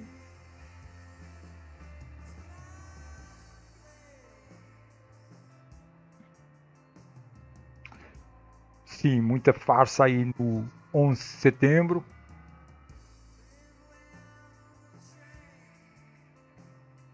Exatamente, o Guilherme Schroeder está dizendo: o sistema financiou a Alemanha nazista, porque senão não teria como virar uma potência em 20 anos. Exatamente, a Alemanha estava destruída pela Primeira Guerra Mundial. Ainda estava com uma dívida impagável aos aliados. Como é que, em tão pouco tempo, se torna uma potência militar capaz de invadir a Europa toda e sustentar uma guerra que durou, foi quanto? 6 anos? 7 anos. Foi 7 anos que durou. Como é que foi possível? De onde é que veio a riqueza para erguer a Alemanha nesse nível? Exatamente, a Marlete Van de Santo está dizendo que qualquer semelhança com a BlackRock hoje na Ucrânia não é mera coincidência. Sugiro que busquem, tanto aqui no YouTube quanto no blog, um artigo e um vídeo sobre os projetos de biotecnologia na Ucrânia. Eu consegui fazer levantamento de mais de 30 documentos, que depois traduzi e trouxe para domínio público. Onde nós vemos que tem os Estados Unidos, bancos e tudo, financiando todo um esquema de laboratórios biotecnológicos na Ucrânia. Foram mais de 30 documentos. Eu não conheci em nenhum lugar onde tivesse tanto documento. Eu vi lugares onde teve alguns documentos, mas não vi nenhum lugar onde mostrasse tanta documentação sobre isso. Isso graças ao financiamento do Ocidente. Tudo isso é uma farsa, tudo é uma farsa. Mostrei já a Agenda 2030 dentro da China, dentro da Rússia. A Rússia está alinhada com o CBDC, vimos isso na live passada. A China com o CBDC, tudo trabalhando em experimentos uns com os outros, com o banco BIS. Todos trabalhando a mesma coisa. A Reserva Federal Americana trabalhando em conjunto com esses caras todos, China com a Rússia, para a CBDC. Hoje já são mais de 120 países trabalhando dentro do mesmo projeto de CBDC. Chegará uma hora que eles vão criar uma CBDC mundial. Muito possivelmente, grande probabilidade de ser os BRICS a impulsionar essa moeda única mundial.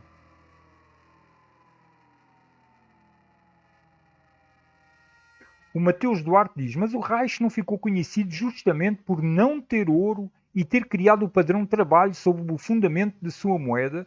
E como é que foi gerado todo esse movimento de ouro que está registrado no BIS, está registrado no Banco Central da Alemanha, está registrado no Banco de Inglaterra, Banco de França? Todos esses bancos registraram esses movimentos de ouro com o Banco Central da Alemanha. Como é que o Reich não tinha ouro? Qual é o país que cresce sem ouro, não é? Pois é, talvez precise rever aí, Mateus, isso aí, porque tem muito ouro circulando naquele tempo, com o Banco Central da Alemanha.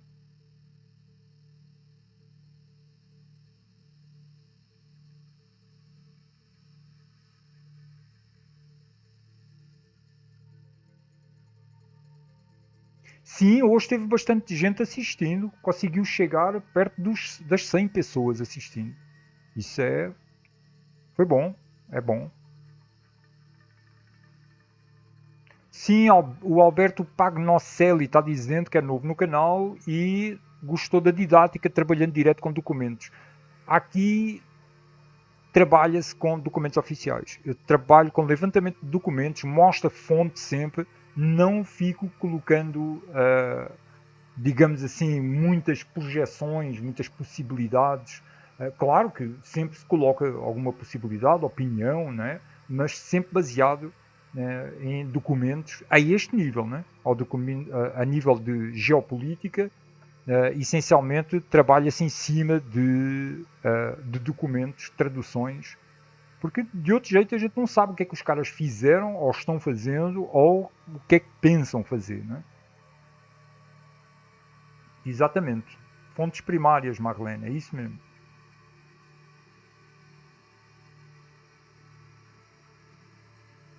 A Marlene está dizendo que alguns estão lá na Cibel Laura, que está tendo transmissão neste mesmo horário.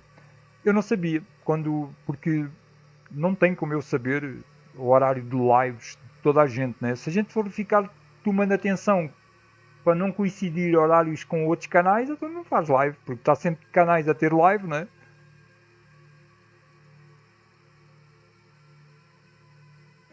O Alberto Pagnocelli diz que Portugal tem muitos despertos. Bom, mas detalhe, eu estou no Brasil, hein? Isso, eu moro no Ceará, como a Marlene está dizendo. Já vai desde dois, 2006 que eu estou aqui.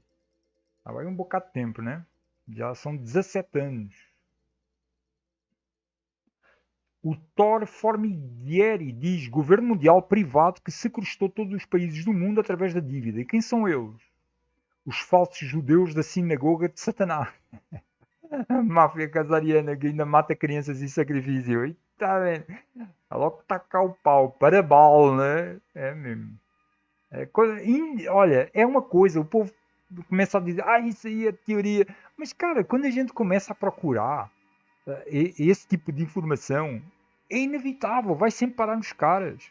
Eu fiz um levantamento mostrando as ligações da indústria farmacêutica com o sionismo. Ainda não fiz vídeo sobre isso, porque ainda estou com um aviso no canal, né?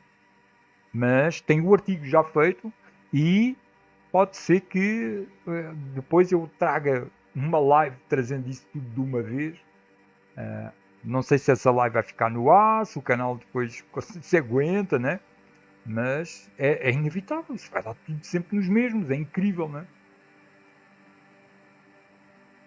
Mas também temos que ter atenção porque existem algumas viagens na maionese, né? O povo às vezes fala umas coisas assim sem, sem muita base, né? A gente precisa ter atenção. Se falamos, temos que provar o que estamos falando. Falar por crença, bom, existe o direito constitucional até de crença, mas existem coisas que a gente para afirmar tem que provar, né? Sim, eu sempre me esqueço. Grato, Marlene. A Marlene sempre me está lembrando. Tem livros para vender. Neste momento tem a Ditadura Sanitarista. O livro está à venda. Podem entrar em contato comigo por privado, através do WhatsApp, por e-mail, pelo Telegram, se quiserem adquirir o livro. Muito grato. Apoiem o canal, eu estou precisando. Senão fico vendo sempre o fundo ao tacho. Muito grato, Marlene, por lembrar. Está aí uma coisa, eu com as lives, eu sempre me esqueço, eu tive que colocar essa mensagem que vocês estão vendo aí no fundo da tela, porque eu esqueço-me de dizer às pessoas porque eu não gosto de ver isso em umas lives, né? O pessoal fica, principalmente no início de uma live ou de um vídeo, curta o canal e compartilha e apoia, né? E eu entro logo nos assuntos, né? Aí acabo de me esquecer de puxar a brasa à minha sardinha, né? Mas apoiem que eu preciso para fazer estes levantamentos. O blog já está quase com 600 artigos. A maior parte são traduções e levantamentos originais. Vocês não encontram os levantamentos que têm aqui no canal em lugar nenhum. Por exemplo, eu fiz o levantamento do movimento de dinheiro na China, que mostra que, tal e qual como a Alemanha nazi, a China foi financiada pelo Ocidente. A gente depois pode guardar isso para outra altura. Já tem vídeo aqui no YouTube, aqui no canal, mostrando isso aí, que eu já mostrei isso aqui em vídeo. Se procurarem China no canal, vão encontrar o vídeo onde eu mostro sobre esse artigo, mostro os documentos, os levantamentos, os fundos. Que fundos foram esses? Nada por acaso que isso começa tudo depois da Segunda Guerra Mundial.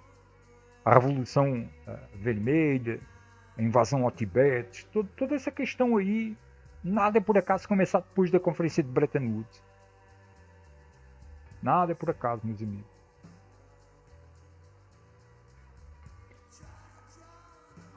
Jaqueline, todos nós não sabíamos da existência do BIS, eu não sabia. Ora, eu descobri que o BIS existia talvez uns 20 anos depois de eu andar a pesquisar estas coisas. Eu andava a pesquisar, já sabia das instituições praticamente todas. E não sabia do BIS, nunca tinha ouvido falar do BIS. Foi a professora Fátima Pinella que me falou sobre ele. Ela disse, Daniel, tu tem que ir pesquisar o BIS. O BIS? O que é isso? Aí fui ver. Quando fui ver, fiquei surpreso. Como é que eu não sabia disso? Como é que isto nunca me apareceu à frente? Aí eu vi, bom, eu vou ter que fazer todo um levantamento sobre isto. E foram meses e meses de levantamento de vídeos.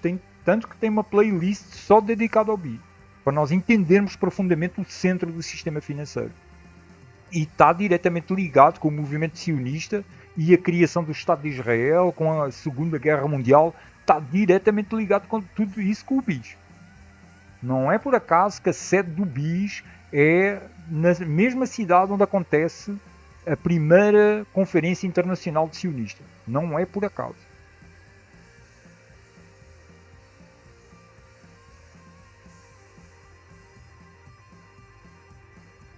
Eita! A Sandra Inês Locke está dizendo assim, por aqui as prefeituras comprando o canabidol, quase 3 mil reais, licitações, a fornecer por meio judicial a autistas, Parkinson, doenças crónicas importadas dos Estados Unidos. Caraca, 3 mil reais. Pô, quem é que consegue pagar isso? Não é não, meu. Aí vai dívida com os bancos. Eu sinto muito Ieda. A Ieda Terezinha está dizendo as informações do Daniel são sempre deprimentes. Nem sempre, Ieda. Mas é verdade, em parte é verdade. Neste nível é. Agora, existem outros níveis de estudo, onde a gente já faz estudos mais positivos, né? Tem. Se procura a playlist, é estudo de si. É uma lista bem positiva. Tem também uma playlist que é o ponto de consciência. Tem vários níveis bem positivos. Mas a vida não é só feita de positividade, né? A gente precisa, olha, parte do estudo da consciência, parte do estudo espiritual, é estudo do lado negro. Não tem como, Ieda. Não tem como. A gente, para entender a luz, tem que entender a escuridão. Aqui, neste nível, é assim. Não, a Ieda tem razão. Se nós não sentirmos tristeza ao ver estas coisas, se a gente não sentir, então é porque estamos a dormir mesmo. É porque estamos a dormir. Porque um negócio deste, a gente começar a saber da grande mentira que é o mundo, é um negócio assim, cá com um buraco debaixo dos nossos pés. Por isso é que a gente precisa encontrar onde é que está a base verdadeira para a gente sustentar. E essa base está em nós mesmos. Somos nós mesmos. Olha, a live que eu fiz no canal da Cibele e a live que eu fiz no canal Grande Estratégia do Tiago com o João da Taíde, foi mostrando o lado positivo. Então, se vocês forem lá, também vão encontrar um bocado de conversa boa nesse sentido. Só que a gente tem que mostrar os dois lados, né? Se ficarmos só a ver o lado positivo, andamos aqui muito iludidos, não é não? Bom, meus amigos, são 22 horas e 21 minutos. Quase que era 22 e 22, né? Que é aqueles portais que o povo diz, eita, o portal, não sei que portal é esse não, mas pronto, o povo diz que o povo fala muita coisa, né?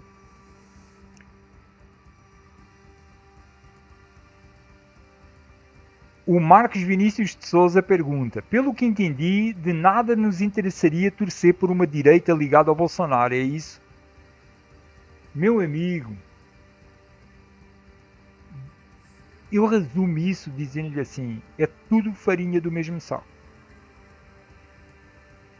não tem solução dentro do sistema. O sistema é o problema.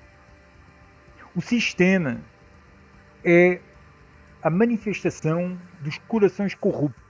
Os corações corruptos juntam-se todos para formar o sistema de controle e de poder. Olha, sem grandes complicações, é? Que eu sei que o que eu vou dizer era uma série de questões e é um debate para não sei quanto tempo, né? Eu procuro seguir muito a filosofia do deixem-me em paz. Certo? Deixem-me em paz. Deixem-me viver sem prejudicar terceiros. Deixem-me viver em paz, sem prejudicar ninguém. O governo não deixa, não. Vai lá ver, para lá de pagar o IPTU, para de pagar isso tudo. Vai ver quem é que está trabalhando para nós conquistarmos a liberdade de nos organizarmos do jeito que nós quisermos ao redor das coisas que nos são essenciais, sem prejudicar terceiros. O sistema não deixa, não. Então, Marcos, eu sugiro, assim, se você tiver tempo, disponibilidades, procurar aqui o canal, ler, ouvir vídeos, ler artigos, para começar a entender que, olha, ou nós criamos uma massa crítica de desobedientes, dispostos a nos organizar fora do sistema, mas em massa, não é um grupinho, não é um grupinho ali que se vai organizar, porque o sistema cai em cima. Tem que haver uma massa de gente desperta começando a dizer não ao sistema, dizer deixem-nos em paz, deixem-nos viver. Nós vivemos numa realidade de abundância. Não há necessidade de estarmos a passar as dificuldades que estamos a passar. Isto era outra live, né? Foi a live que nós estivemos a fazer. O João da Taíde e tudo, né? Estou falando deles porque eu fiz lives ultimamente com o João da Taíde, o Tiago e com a Cibel, né? Exatamente, o Lissandro Leite está dizendo ali, a crise da Alemanha foi decorrente da crise de 1929. Bom, em 1929, eu falei sobre isso na live anterior, sobre o sistema financeiro, é onde começa a busca pela estabilidade financeira das instituições financeiras. E é aí que o negócio começa até a identificarem os velhos como sendo um grande perigo à estabilidade financeira, né? Bom, mas eu não vou repetir isso, que isso está na live passada. Meus amigos, eu só tenho a agradecer imenso a vossa presença, a vossa participação. Só tenho a agradecer. Apoiem o canal, compartilhem este trabalho. Eu preciso que vocês apoiem o canal para eu dar continuidades. E vamos em frente, com muita luz, muita saúde em todos nós. Hoje, em vez de terminar com a live, com a vinheta do canal, vamos terminar ouvindo Ancient Sky.